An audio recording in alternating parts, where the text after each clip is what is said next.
we've got a 2002 BMW X5 with a broken door handle, and the E53 model years ran between 2002 to 2006.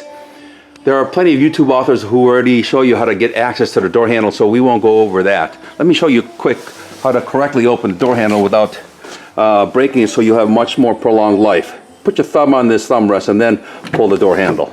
If you constantly pull the handle without putting your thumb here, you will eventually break the frame, and I think that is a kind of an engineering flaw with BMW. Also, I think these should be made out of steel instead of aluminum. Let me show you where the break is. The break occurred here, and you'll see this 14 gauge wire that I pre-looped to show you how to repair it without drilling it.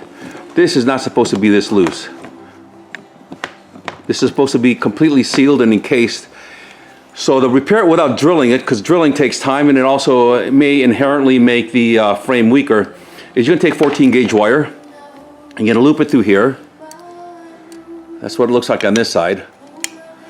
And then you're going to loop it through there. That's what it looks like on this side. You can take a pair of pliers and you're going to simply keep twisting it until it locks in place.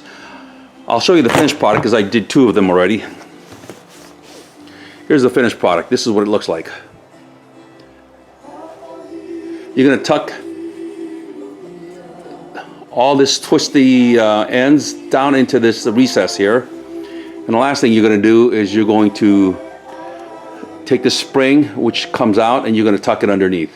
And other YouTube authors show you how to do that as well. I just took a pair of pliers, grabbed the spring, tucked it under here, and took a pair of flathead screwdriver and shoved it underneath. But this is what the repair looks like completed using 14 gauge wire. Good luck, and I hope this works for you.